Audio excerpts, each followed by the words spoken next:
code red for humanity.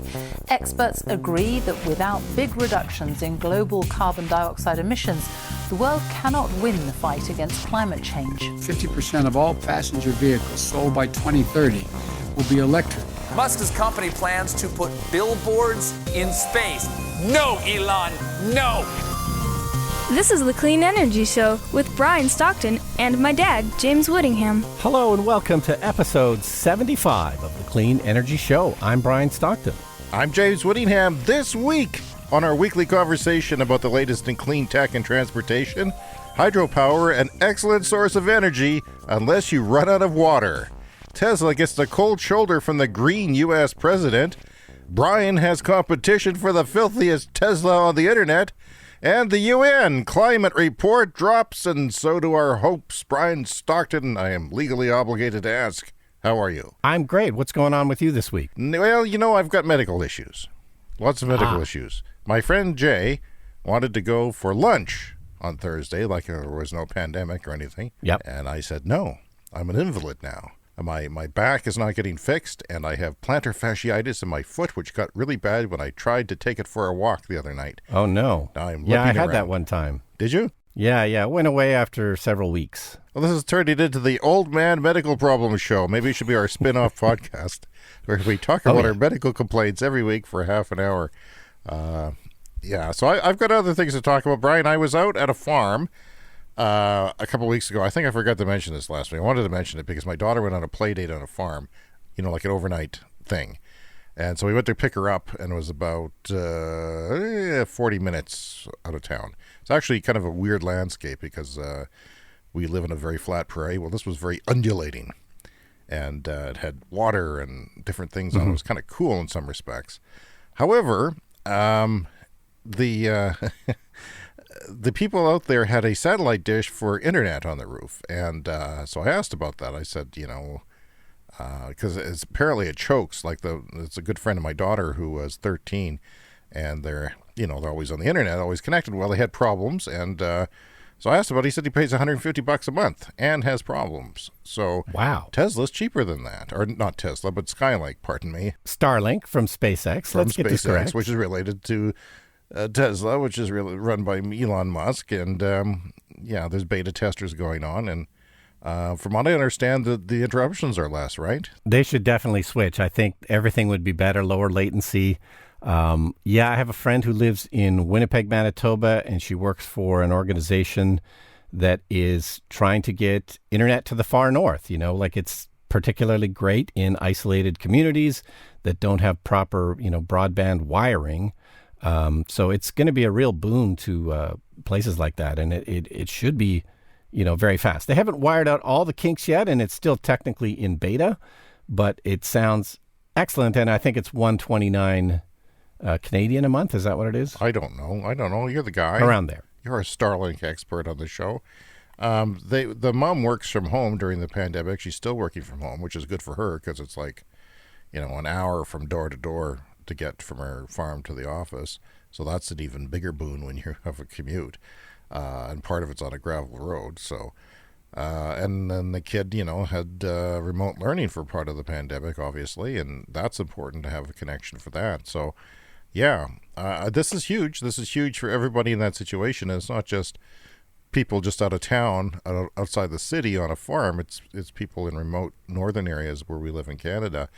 And First Nations communities in different places. This is going to make a big deal in the world. And it'll come down in price too. So hopefully we'll see that come down.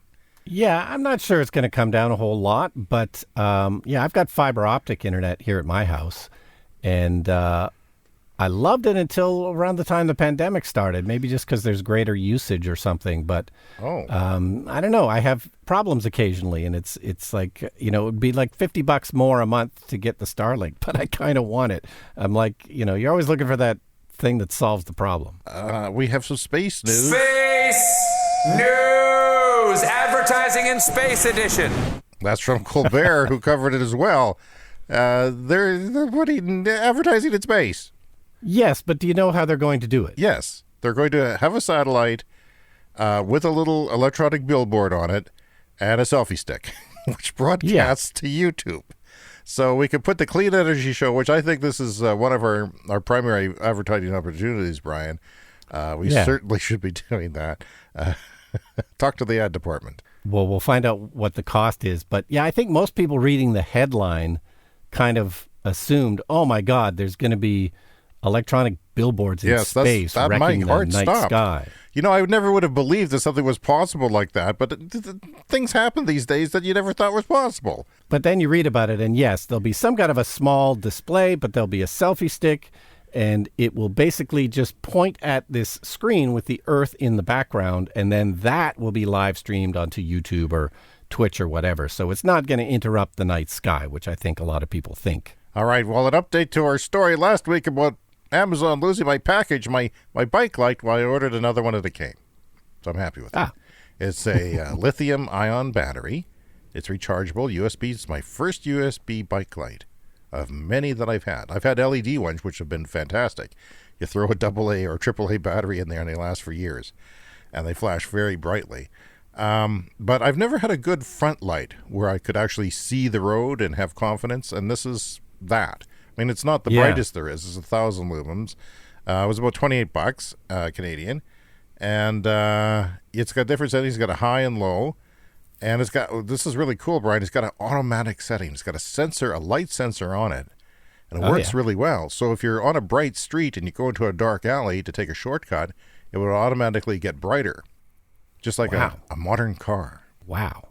So I'm very happy with it.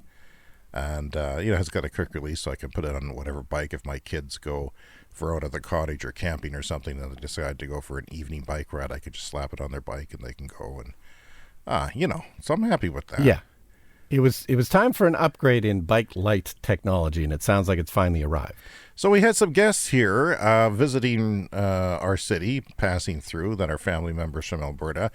And I'm not going to get specific, but we have a family member who works in the oil industry his whole life and has done very well from it. In, I would say, middle management or management. Has worked for many companies, has bounced around, and things are getting harder out there now. So he's now working as a consultant for an oil sands company, which involves him actually going to a camp for a number of days a year, and he wants to reduce those days because he's getting in his mid-60s. So we're always a little bit delicate talking with him, Brian, because we're hippies, and he's an Albertan with oil's been very, very good to him. He's a wealthy man, and by most people's standards, he sold his home. And he's homeless. He's got a camper, a fifth wheel camper, and he bought a diesel truck to take that camper. And his wife is from the east coast of Canada, so they're going all across the country in this diesel truck. Now, he's always it's always got opinions. Like when we go to a gas station and fill up, he says, keep your hand on the car so there's no static cling from you or static charge. And he's like they're huge safety geeks in the oil industry, and they're very intense on these things. But, give me a break. I'm not going to do that. No one does that. And no one dies spontaneously. There's been no... And there's no sign there telling you to do that. No sign. You can't smoke, obviously. But, you're not going to worry about static. There's probably technology there. So he's always very specific about which gas you should buy. And now that he works for a different company that has a different gas station, he says you should buy that one or Shell. But he's always big on Shell. Got to buy Shell because they have the cleanest gas. He has inside knowledge of the oil industry, at least he thinks he does. And that may be true. It's not for me to say whatsoever. But he's going east. Okay, now hear me out, Brian, because I find this is very significant. He's going east, and he says the eastern gas is no good. It comes from U.S. refineries or Saudi Arabia, and it's no damn good. So he brought with him gas additives to deal with the shitty gas from the Eastern Canada, from the United States and Saudi Arabia. So he thinks. Wow. That's fascinating. What exactly is the problem with this gas? Just substandard. Perhaps it, clogs the engine. I don't know. Perhaps it doesn't have enough cleaners in it. Because to me, gas is gas. Hydrocarbon is hydrocarbon. And, the main thing about Shell gas is it's supposed to have the best additives, the best cleaners in it. Detergents, I guess, is what they call it in the oil industry. You wouldn't have to deal with that with electrons, okay? Say he's right, and he may be. I don't know. Yeah. I don't know. And he's pretty anal because people's trucks in the East don't break down. It's kind of not really, there's no evidence of that I've seen. But let's say he's right. But it's just one more thing that electric car would not have to worry about because electrons are electrons, right? It doesn't matter where they come from. Yeah, well, it points to how complicated this whole thing is. I sort of said before, like when you see like an offshore oil rig and you see how incredibly complicated and difficult and expensive this machinery is. If we were starting the energy industry now, you would just never do that in a million years. The fossil fuel side is just incredibly complex and expensive, and so many details like that. But electricity, just plug it in. It either charges or it doesn't. I talk about this in my electric vehicles of winter presentation, and if we just had all this technology before us now and you had A and B, presentation A, we go with electric. There's a motor and a battery. Presentation B, we have to have oil wells, refine that oil, and burn that and reduce the emissions on it. And it's incredibly complex. It's incredibly complex. 20 moving parts in an EV, 2,000 in a gas car, in a gas vehicle. And here's another thing that was a bit depressing, Brian, on a personal note. He said that he wants to take off the emissions reduction on the vehicle so that he has 25% better mileage. So he's talking about taking off the catalytic converter or something like that, or whatever the emissions reductions are. I don't know how many people in diesel trucks do this. And, of course, my heart sunk. My wife's heart sunk. We didn't say anything. But he's got to go over a ferry at some point, and apparently that ferry in Eastern Canada sometimes checks emissions on vehicles. So he wants to check to make sure he can get through on the ferry otherwise.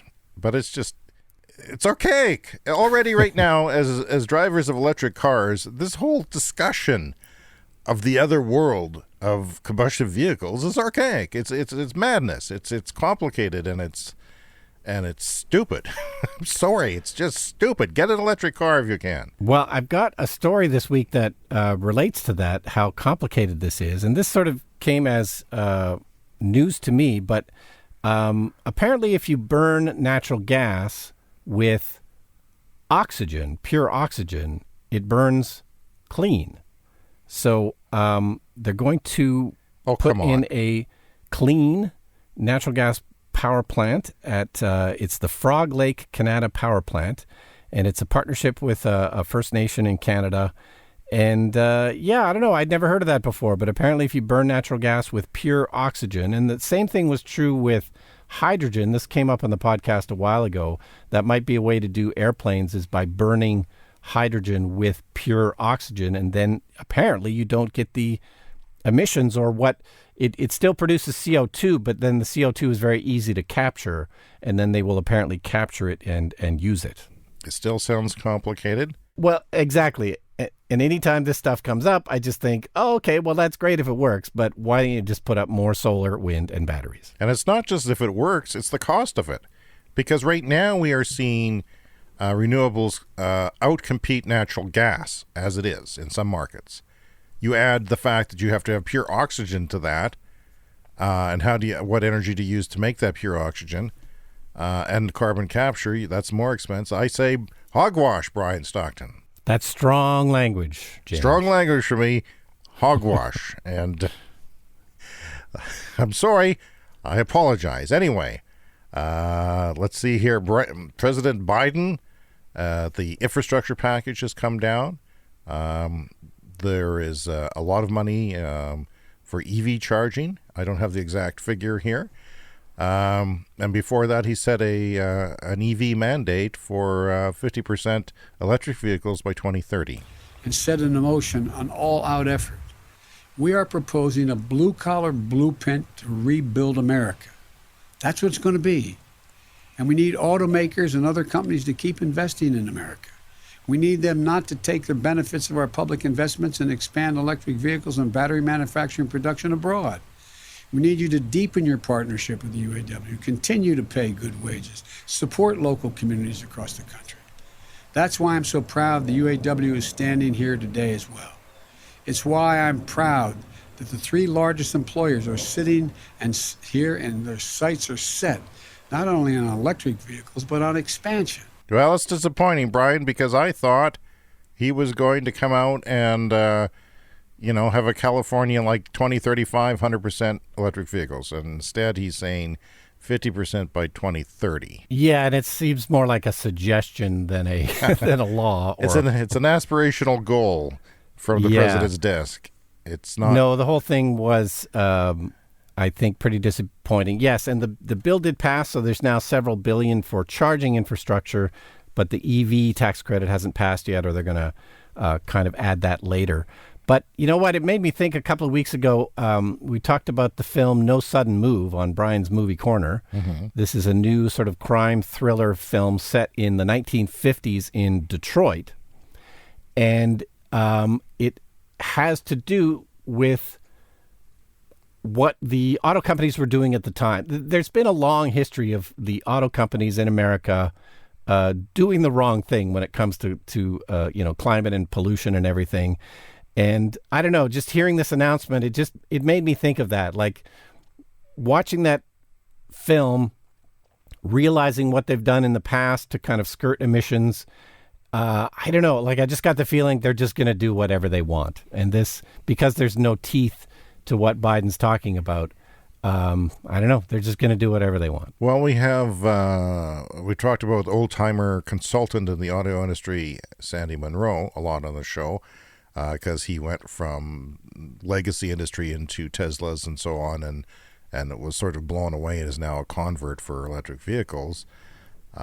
He predicted, I guess, last September that this would have to be the case in America, that they would have to sell 50% electric vehicles. So when Biden made his announcement, he started talking about it again. I've got a bit of a clip from that. He's going to be addressing the UAW and the automakers here in North America and saying that the 50% crossover point has to be in 2030. Now, I said that in 2019, and I said it again in 2020. And then in 2021, I said, I think I'm going to have to move it up. It's going to have to be 2028. I'm going to tell you right now, boys and girls, 2028 is going to have to be the correct number. Otherwise, there won't be an OEM in North America. So, yeah, he's talking about the original equipment manufacturers, such as your legacy automakers. And he's saying if they're not 50% by 2028, and this is a guy with an in-depth view of the auto industry who has seen the EV light, is saying that if they don't go 50% of new car sales by then, they're gone. And all indications are that he's right about that, Brian. Yeah, except it could be earlier, like 2026 perhaps. And yes. The other interesting thing about all of these like figures and numbers is, and of course they didn't invite Tesla to this event. The event was for the legacy automakers and the union automakers, which, fine, whatever. That's okay. Because, the announcement was about the companies that need to change. Tesla doesn't need to change. They're already on the right path. But my point being that Tesla is going to be making so many cars by 2026, by 2028. That's going to count in the 50%. Yes, it is. It could well be Tesla. That and means, a few others. They'll be making even fewer at the legacy automakers because Tesla's going to be filling in those gaps. Yeah, and I you know what? You never talked about your tree sap situation from last week. Is that still going on? Because I was listening to the show, as I often do, because it's a damn good show we have. And I was wondering, what the hell is the tree sap business going on? Is it still happening? Okay, so last week, I mentioned this, I think, off the top of the show, that there seemed to be tree sap everywhere. And I don't remember this ever happening before. But it just, like, there was just what seemed like tree sap everywhere. And I asked you if you knew what was going on. And there'd been a long dry spell where it's been super hot with absolutely no rain. And so I thought, okay, well, this is just heating up the trees and they're leaking extra tree sap. But yeah, it's worth talking about because essentially it's an extreme weather event, which we talk about sometimes on the show. But it wasn't tree sap exactly. And just after we recorded last week, I caught the local news and they explained what it was. We have a lot of phone calls about people think it's tree sap mostly. but it's certainly something that's been a big issue this year. And if you don't know what it is, well, you may want to plug your ears. It's a kind of like an aphid poo is the best way to put it. The City of Regina's Russell Irick says the hot, dry summer is boosting the aphid population in the city. The lack of rain also means that their sticky excrement isn't being washed away. Oh. It's called honeydew, and once it pools up in the leaves of Regina's elm trees, it drips down to whatever lies below. They're kind of like a mosquito for people, only they're sucking the juice out of the leaf, and then they create a honeydew.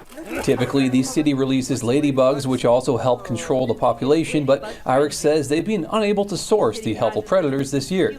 What? I've got questions. Yeah. Honeydew? Like that situation I'm going to call my excrement honeydew from now on. Yes. Give it a good name. And secondly, they're trying to source ladybugs. Where do you source? Actually, I saw ladybugs at Costco. You got 2,000 ladybugs for $20. Really? Delivered. Yeah, Really? I saw it last summer, so I don't know if it's there now, but they had ladybugs. You could order them for the garden. Okay, so they're live somewhere and they deliver them to you. They're live in a box with a few leaves or something that they eat, and yeah, as you know, my wife actually collects ladybugs and brings them into the house to put on this plant we have that has aphids. And it works, except she discovered that she brought something that it wasn't a ladybug once. It looked like a ladybug, and it was actually some sort of evil bug that did nothing good for us. So you've been putting your hands at excrement. Good for you, Brian. It's honeydew on your hand now. And it's still weird how it really got everywhere. Like I said, it was on my mailbox, and there's no trees directly above my mailbox. Mm-hmm.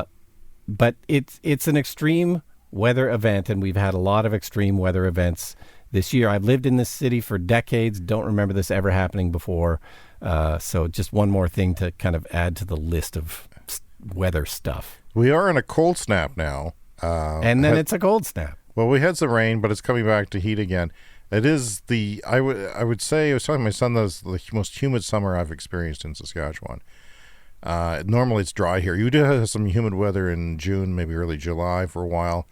It comes and it goes depending on the flow of air, but we are being consistently humid here. No, well, it's a semi-arid desert is my understanding of like where we live. That's what it's classified as, or most of the places around here. But yeah, I remember one of my students a couple of years ago was explaining our summers to like a foreign exchange student. And so this is one of my students who's like 20, 21 years old. And he described our summers as humid. And I thought, oh, that's weird, because I don't think of our summers as humid because I've lived here, for decades. But if people younger than us have, it's been a different experience for them in the summer. That's pretty scary. I don't know what to say about that other than, we should get to the UN climate report that has come out. That's kind of scary. The report from the UN's Intergovernmental Panel on Climate Change warns the Earth will hit its tipping point earlier than expected, warming 1.5 degrees Celsius over pre-industrial levels within just 20 years. That's the temperature cap nations set when they signed the Paris Agreement 6 years ago. This is probably the last report that will be written before we go through and beyond 1.5 degree C, unless we act now. And that's quite a stark warning. Your thoughts, Brian? It's depressing. And, this is supposed to be a fun show, but every once in a while we have to cover the depressing aspects of it. And I'm very optimistic about all the things we talk about on the show. I do think we're going to transition to clean energy, clean vehicles. It's all happening. But, we're going to 1.5 degrees Celsius too high, pretty much for sure, and maybe beyond that. And, we just have to act faster. And, we're just one podcast. This is the most we can do. One podcast, but top 20 in India. Thank you very much. In our category. Hello, India. We'll get to you later. Yes, hello. Yeah, it's there are... There's pieces in there where they talk about reclaiming land for reforestation. And I noticed that Tony Seba and the Rethink X people have said, well, we know where we can get that land from, agriculture, because we transition to a more sustainable precision fermentation food, which is something we've talked about on the show. Look it up if you don't never heard of it. I think it's the future. I think it's coming, and it'll be an economic disruption. And I should have pulled a clip, but there was another story on our local news that was really interesting. There is a local company that is doing farming on people's yards. So it's a interesting project because, here in our city, most houses have a huge front lawn and a huge back lawn, and we just, we've got all this grass that we water and fertilize and cut, and it's a huge waste of space. Similar things are going on in other cities, but we're going to actually try and contact them and maybe for next year get added to their list of, plots of land. But you pay a little bit of money up front, and then you pay for all the water, and people come and they tend the garden for you, and they grow food, and the food goes to then the people who have supplied the yards, and then half of it goes to the food bank to help people who need food, fresh food. Things like that are going to help as well. That's interesting. And I just wanted to point out about this whole aphid situation, this honeydew situation in your hands. It's bug poo, Brian. Why do they call it honeydew? Because it sounds better than bug poop? Honeydew is honey from honey. It's dew on, I don't know what, but it's not feces. That's disgusting. Maybe it's sweet, but I'm not going to test it. I have been able to grow a pea this year. Pea in the garden world should be the easiest, fastest thing to grow. Yeah. And my peas have sprouted and then disappeared. Something's been eating them. And we have a lot of raised beds, so it has to be a winged creature. Although I did see a gopher in my yard the other day. This is very suspicious. Yeah, gopher could make it up there, yep. Gopher can do whatever it wants. It can go swimming in my pool if it wants, little bastards. Yeah. No, we've had gophers too. They were trying to settle under our front step, so I put the hose down there and just let the hose drip for a while. Oh, you just let it drip. Yeah. Sort of like a CIA torture. What you're doing to them. Exactly, yeah. And then I dosed them with LSD. Standard gopher control procedure here in Canada. All right, Brian, let's move on with the show. What else do we have this week? I think it's time for... What do you think? What do you think? This is a regular segment where I ask Brian what he thinks about things because I don't know. I had here, we've already covered it, but I'm going to talk about it again. SpaceX is partnering with a Canadian startup. So it's actually a Canadian company that's putting these billboards in space. And anyone will be able to advertise on this pixelated board live stream. I still say we should do it. I don't know what our ad will say. Listen to the Clean Energy Show. Well, figure out what this is going to cost us, and then we'll talk about it. Cost is nothing. We'll have a GoFundMe from our listeners, and we'll fund it. It might be cheaper to launch our own satellite, but we'll see how much the advertising costs at first. We can put the video on TikTok. Or we could spray paint a weather balloon. I don't know. Maybe that's cheaper. Tesla recently said that it has shifted its export hub from the Fremont factory in California in the San Francisco Silicon Valley area to Gigafactory in China, in Shanghai. So to me, that says to me, I remember Sandy Munroe, who has been consulting in China, said that Tesla could make their cars 20% cheaper there. The Model 3 could be 20% cheaper than the one made in Fremont. And I imagine some of that's labor. It's not all labor, but it has something to do with that. That's pretty significant. So that can increase their profit margin and so on. So if they start, the Fremont factory in California used to export all over the world, right? You wanted a car in England or Norway, it came from Fremont. Well, now all those cars are going to come from China. And I think they're going to be 20% cheaper. Am I wrong? Or they'll just take 20% more profit. I'm not sure. It's sort of, they have such demand right now, they can kind of charge whatever they want. So, but, there's still the cost of shipping too. So it depends on how far away they've got to ship these cars. So that'll eat up some of that 20%. But yeah, the original Fremont factory for Tesla in California, it's a repurposed factory. Like they bought it from somebody and kind of remade it. And it was always a bit cobbled together. But the factory in China is, it's custom built for what they need to do.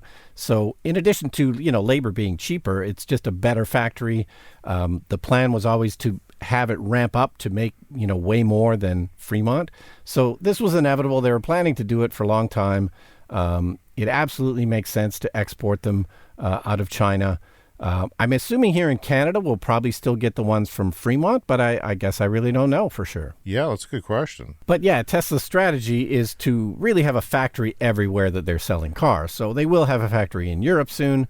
They've talked about other factories. Of course, there's another one in Texas, so they'll be able to supply the American market quite easily. I mean, especially once the Texas factories open, they would probably send the Texas cars to Canada.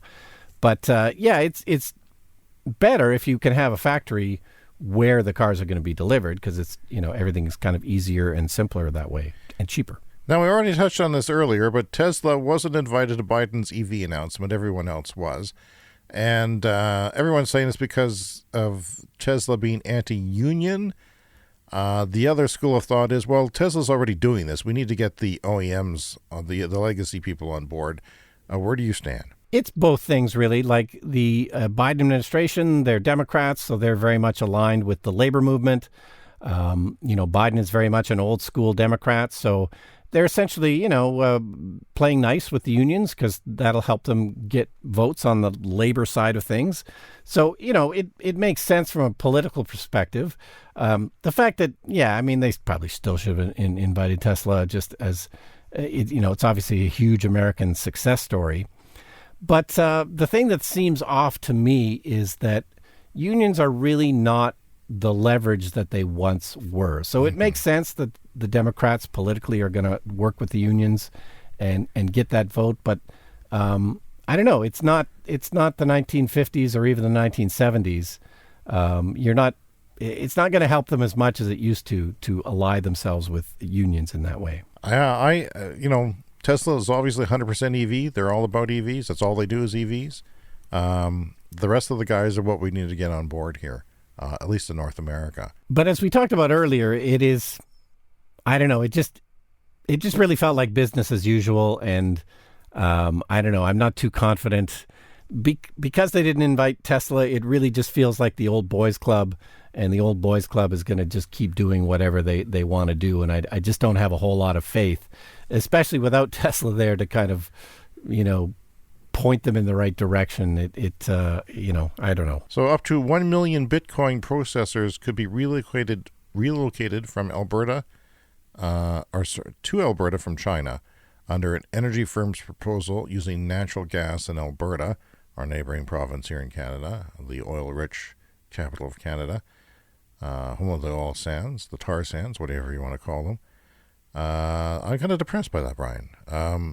The Bitcoin thing, they say, well, you can use solar power for Bitcoin and it becomes 100%. You can.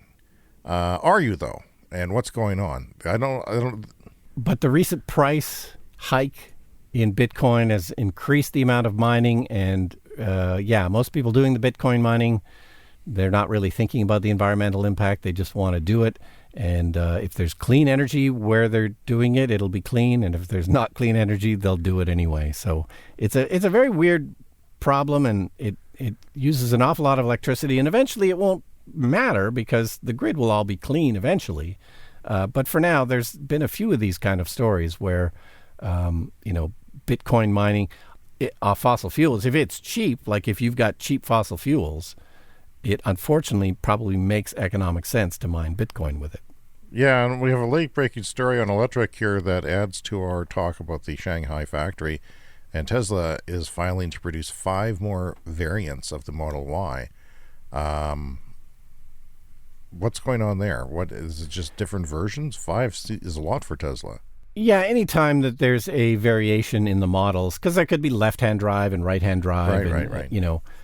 The Model Y is really their cash cow vehicle, so they're just going to make as many of them as they can in China in as many different configurations as possible. Yeah. Okay. Well, I have some more breaking news. GM is teasing now, today, Wednesday, a Chevy Silverado electric pickup with 4-wheel steering. Much like the GM Hummer, the Silverado, which is one of the better selling, there's one of the main selling pickup trucks. There's the Ford the Silverado and the Ram, in North America, and they are the number one selling vehicles here. Don't ask the rest of the world why we want pickup trucks. I live and wonder every day why everyone in my farming town, agricultural center in the prairies here has a pickup truck when they don't need one necessarily. But there you go. GM is getting behind the Silverado, which, you know, once these pickup trucks, and I can't wait for them to come, F-150 especially, just to get it on the street and get the norms, the people, the laggards. It's going to change public perception about EVs very quickly.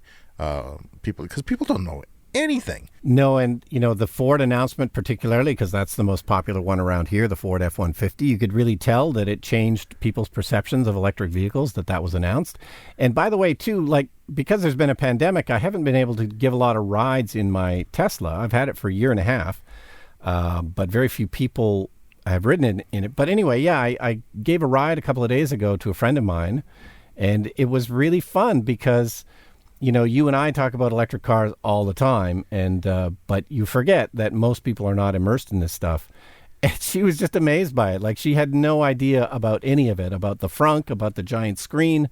It was like I had, you know, taken somebody, you know, from the 1950s and suddenly showed them, you know, the fantastic technology of 2021. Yeah, and I was watching a video with Sandy Munroe the other day, who was looking at, I think it was the Ford F-150, and how their front is. You know how the grill comes up with the hood? So that when you're loading something in there, it's not high. It's a fairly low, and you can use it as a work table if you're a contractor. Or tailgating, you know, you flip it around, it's got drink holders and things, and electrical power in there, multiple electrical outlets, drain for ice. I wish Tesla would do that with the Cybertruck, because it's one of those rare things when a legacy automaker comes up with a good idea that Tesla hasn't thought of already.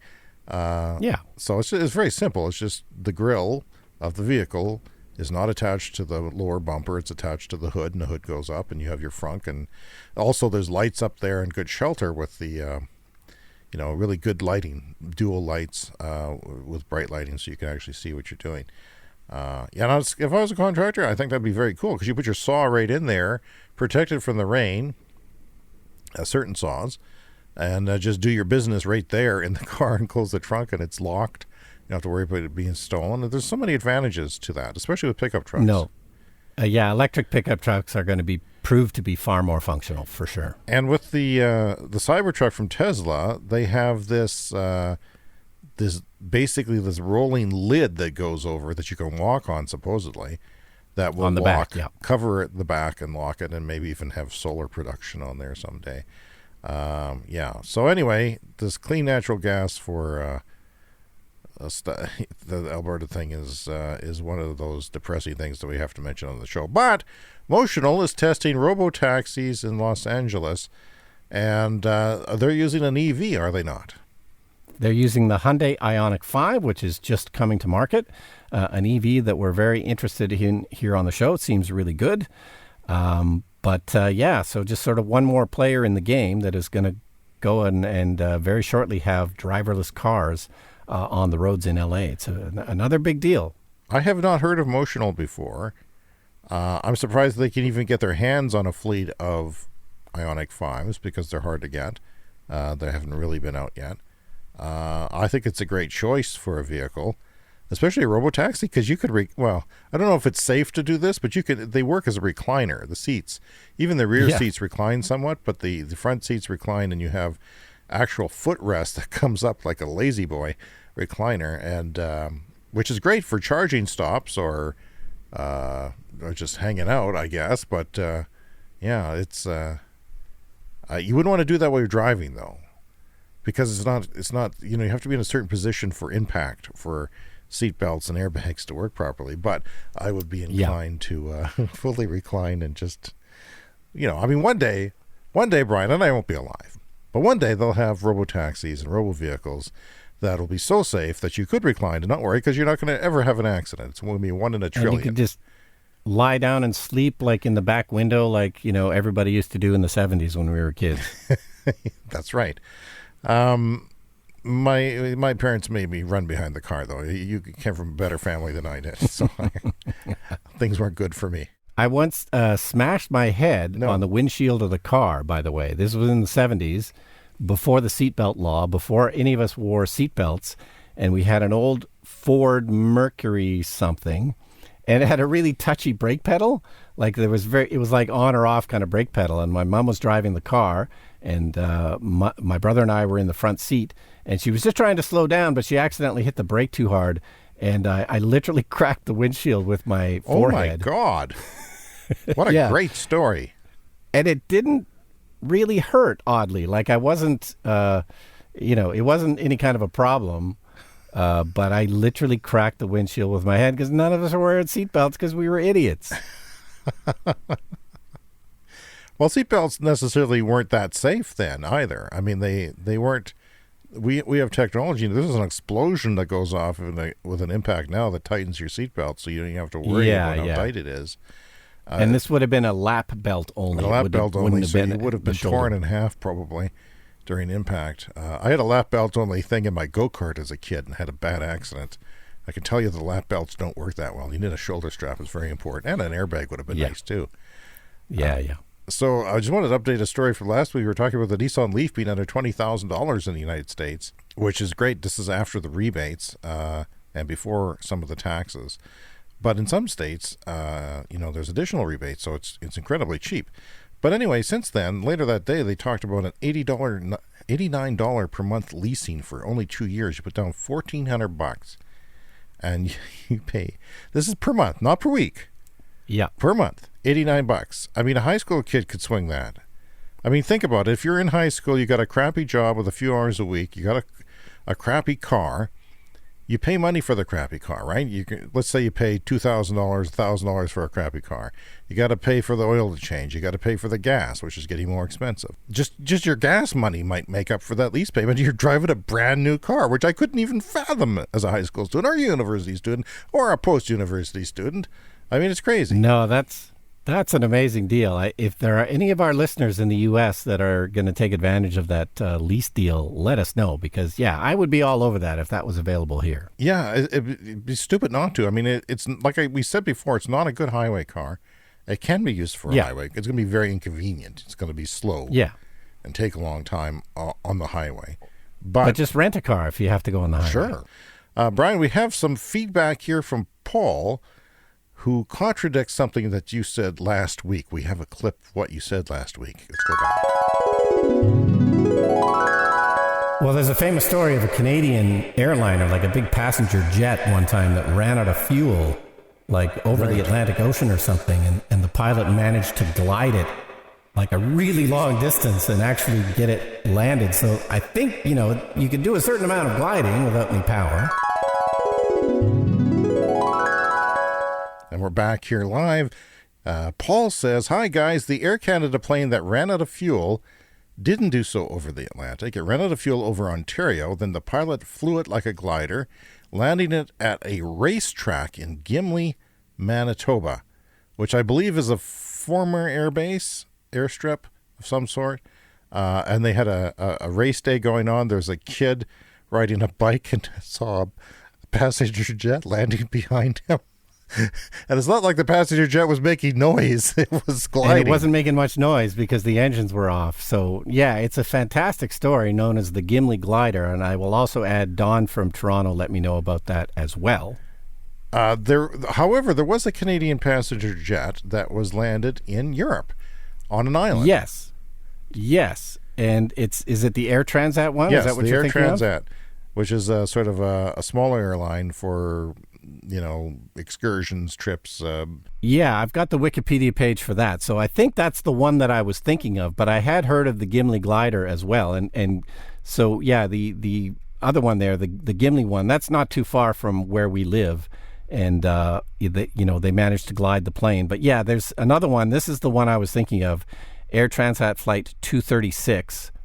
And it was bound for Lisbon from Toronto.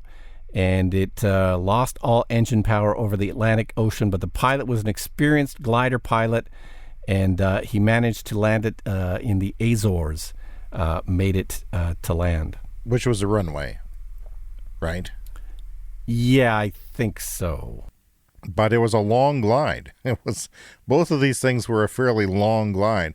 I mean, you can't just come down from 32,000 feet instantly anywhere. You will literally explode. But it was a long glide, these things. And they do glide, like you said. We were talking about electric aircraft and how they had to have a reserve. Like all aircraft have to a reserve for, if you're going A to B, you have to go A to B and then some, to make sure that the airfield isn't closed or there's fog, or, have to have reserve. You have to have extra. So if you have an hour electric plane that does an hour for flight school, which they're starting to use, and it's incredibly cheap compared to gas, and a great way to learn flying, you have to have an hour and a half of electricity. So that's how it works. Yeah, and the Gimli Glider story, they didn't have enough fuel in there, and there was a sort of a series of cascading failures, and it's quite an interesting story. Like, it wasn't just one thing that went wrong. And part of it was in the midst of conversion from metric to metric from imperial measurements. But there was three other problems that stacked on top of that one. So it wasn't just because of that, but, Yeah, it's always the cascading things there. Also, Ishanth asked us if there are electric bikes that work for kids, and that's a good question. No. I've not seen them for kids. And here's my thought, Brian Stockton. Kids have strong legs. We've said this before in the show. Your kids don't get an electric bike. They're strong, they're young, they're healthy. They don't need an electric bike.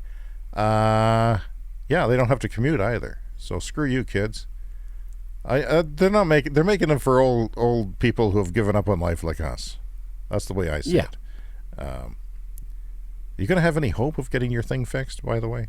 Right. I've still got to borrow your soldering iron, and we got to get that done. That's your story?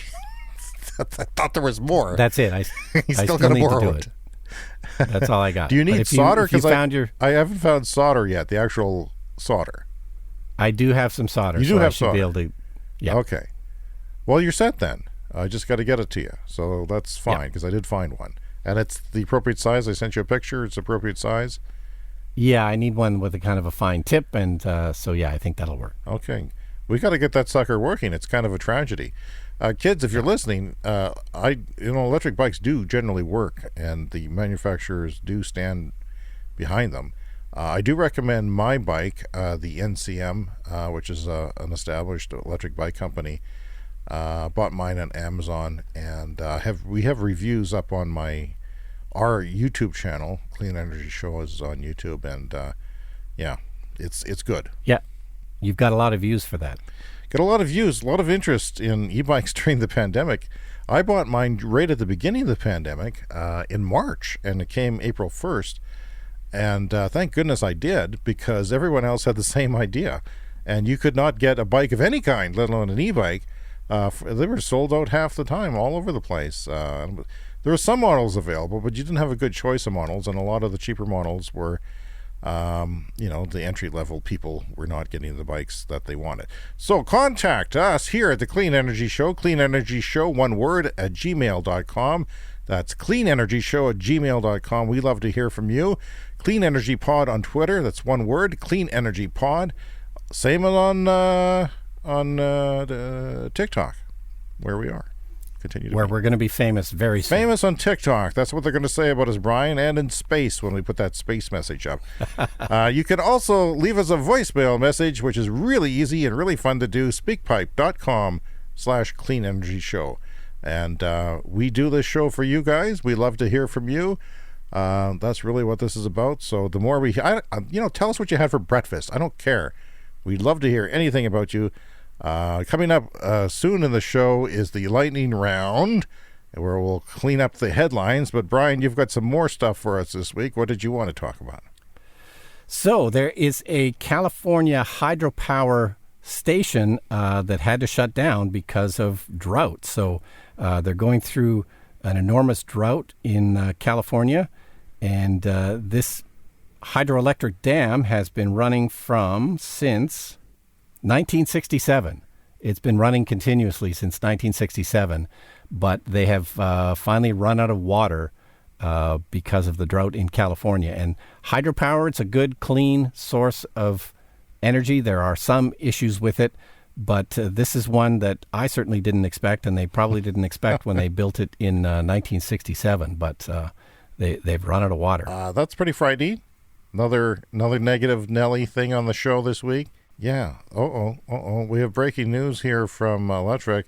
The U.S. Senate puts $40,000 cap on the price of electric cars that will qualify for the EV tax credit ahead of reform. That's going to change things because even in the States, most cars are over $40,000 for EVs, are they not? Wouldn't you say so? No, the average price has really crept up over the years, so 40 seems a bit low to me, but we'll see. I mean, I still don't think it's passed yet, so maybe there's some wiggle room to change that later. It's going to hurt things if this goes forward, or if there's an appetite for it politically. No, and it points to the problem with having an EV subsidy. The better thing is to remove subsidies for fossil fuels, and that's the better way for EVs to compete, because it's never great to even a $40,000 car. Lots of people can't afford a $40,000 car, so this is a thing that only benefits people who already have money. Yeah, Fisher claimed that the incentive was primarily just a tax break for wealthy Americans buying electric cars. The elitists like you and I. Yeah. Strange timing, Electric says in their commentary, to introduce this limit, considering the Biden administration just made it clear the program will be reformed by the end of the year. Yeah, but they also point out that it's strange that there's been no price limit. We have a price limit, $55,000 in Canada. Yeah, it's 35 or 40, but if there's a base model that starts at that 35 or 40, then you can have an upper trim that goes up to 55. So several months ago on the program, we talked about my Tesla Model 3 getting cleaned by the Detail Geek, the largest detailing channel on the internet. And that was a lot of fun. Not for him. But you said this to me. There's a new video out there's another car detailing channel called Stouffer Garage. And he's got a Tesla Model X detailing job, and this is a very extremely filthy car. So I'm no longer the filthiest Tesla on the internet, I'm afraid. And it's even stranger because the Model X costs a lot more than your car. Yeah, it's I think all the criticism at me, which you so lovingly doled out on that episode several weeks ago, not really justified. I think for this guy and his filthy Model X, it's all justified. Super expensive car, and it's one of the dirtiest cars I have ever seen anywhere, including on these ridiculous channels that feature filthy cars. So as long as the car is more expensive than yours, then it's okay to level that criticism. Yes, but I would say I'm still in the lead because so far this video, Stouffer Garage, it's not as big a channel as the Detail Geek. So far it's got about 150,000 views. And I'm just going to refresh it right now. So I'm looking at my video on the Detail Geek page. So if you want to watch a video of my car getting cleaned, I mean, who wouldn't want to? Yeah. It's on the Detail Geek on YouTube, but it's just about to tick over to 1 million views. And I checked it just before the show at 999,849 views. So I'm going to hit the refresh button now and see if it's ticked over to 1 million. Just a minute, Brian. Just a minute. Let me get the music ready.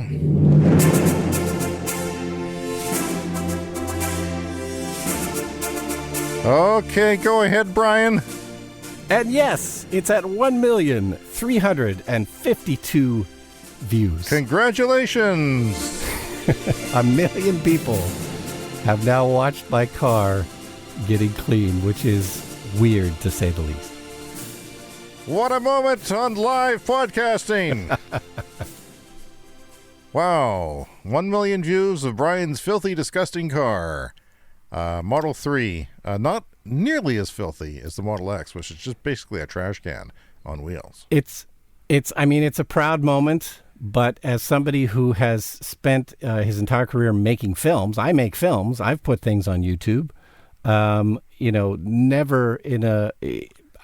will never reach 1 million views of my work anywhere, anytime in the history of the world. Maybe on TikTok. Maybe on TikTok. It's time for the lightning round. The Clean Energy Show lightning round. Sadly and tragically, once again, we've gone long this week, Brian. I don't know how.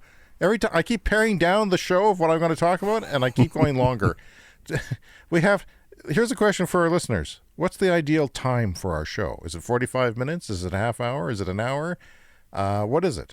Yeah, if anyone has an opinion, please let us know. Tesla has confirmed that 100% of its scrap batteries are recycled and 0% end up in the landfills, Brian. No, as we've talked about before on the show, one of the miracles of electric transportation is how recyclable the batteries are. So, we'll get to a point where we're not even going to have to mine new nickel or new cobalt or lithium or any of these things. We're going to have enough supply in the batteries.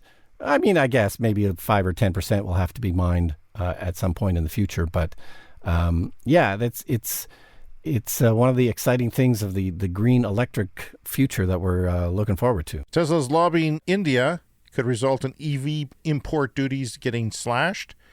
This is a problem, and in fact, we have breaking news that Volkswagen has joined Tesla in their lobbying effort in India because, it's the tariffs are quite high, and yet India wants, understandably, EVs, especially large EVs. They're making their own 2-3-wheeled EVs. Can't do it fast enough. Yeah, India is a huge potential market. I mean, it's a huge market for this podcast, apparently. So hello to all our Indian listeners.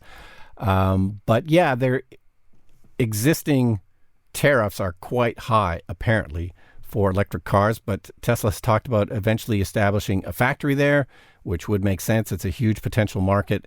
But they'd like to get into the market first. And to do that, they would really need some help with those tariffs and getting them down. Brian, we're also charting in Saudi Arabia. Why? Maybe the Saudi Arabia people who are listening to us can tell us. Please, let us know. Tesla claims 92% battery cell material recovery and new recycling process. 92%, not to be confused with aphid dung, 92% battery cell production recovery of the minerals in the recycling process. And I've heard people talk about 99% possible. Well, the significant thing about the story to me is that they're not even making that many of these things. So if they're not even making that many and they still can't come up with enough chips, that's a little bit sad. Oh, we have Saudi Arabia news this week, Brian, and it's not a coincidence. The Saudi Arabian government is not sponsoring our show. Although, feel free. We'll take money from anyone. Please. Oil Kingdom Saudi Arabia is launching its first wind farm ever. I know they have a lot of solar in Saudi Arabia. Massive. Good. So often the cheapest and biggest solar farms in the world get announced for that region. And sometimes they supply it to other regions, which is interesting too, right? Well, it's the biggest and first solar farm in the Middle East. Or it's the largest in the Middle East, first in Saudi Arabia. So that's cool. Hello, Saudi Arabia again. And we hope to have some more stories. If you know any stories about what's going on in Saudi Arabia in the clean energy and transportation world, give us an email. cleanenergyshow@gmail.com. Tesla finally confirms the Cyber electric truck will be delayed to 2022. Not a surprise. I was hoping for these delays. It gives me more time to win the lottery, Brian, because I have an order. I have a pre-order. Can't afford it. And Tesla's very much prioritizing the Model Y because they have such huge demand for that. So, sometime next year we will hopefully see a few Cybertrucks. A few. Test ones, probably. I don't think you're going to get your Cybertruck into 2023.